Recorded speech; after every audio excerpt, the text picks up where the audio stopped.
भय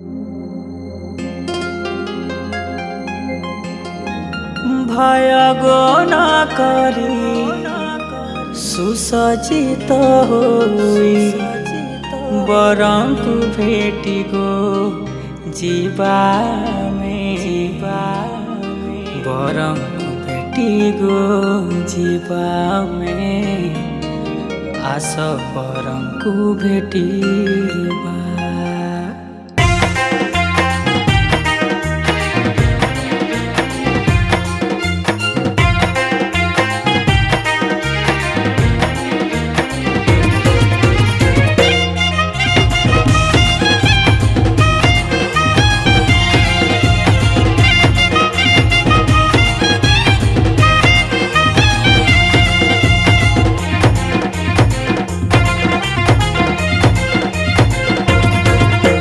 आसगो जीवा सियनर पथे है सियनर पथे कढ़ाई नेबे जीशु तांको साथे है कढ़ाई नेबे जीशु तांको साथे।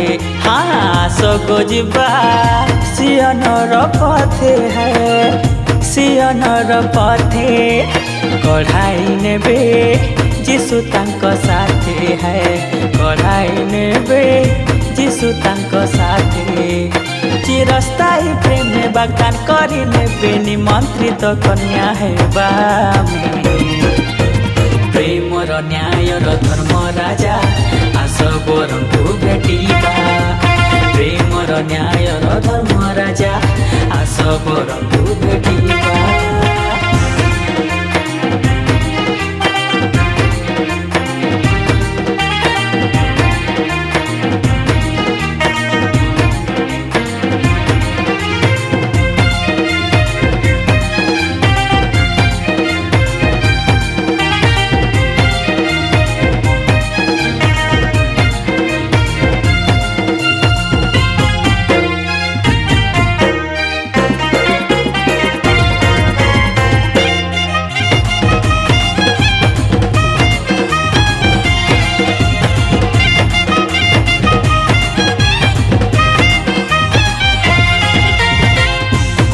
क्लांत न होई सदा प्रार्थना रे जागो स्वर्ग सुखे निश्चय भाई होई संजोग स्वर्ग सुखे निश्चय भाई होई संजोग।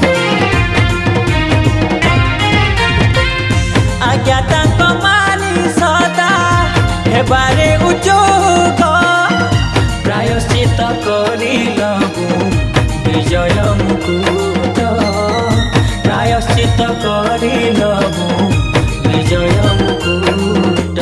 भय गो न करी सुसज्जित होई विभूषित कन्या हेबा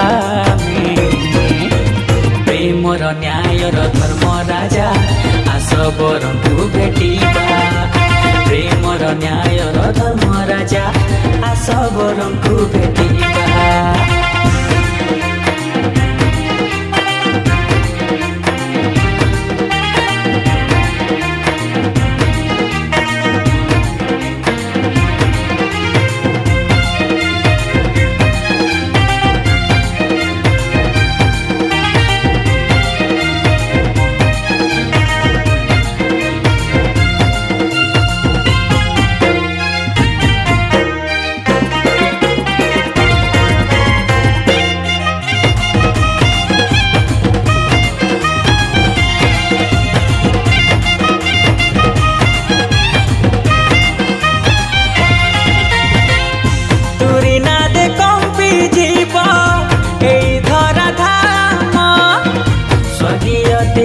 करिबे विजय गमन स्वर्गीय तेजी करिबे विजय गमन।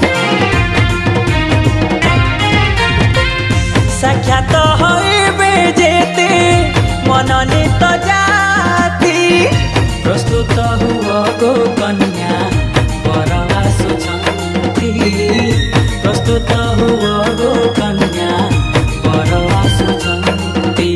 चिरकाल न्याय दया करुणारी पवित्रता वस्त्र पिंधिबा।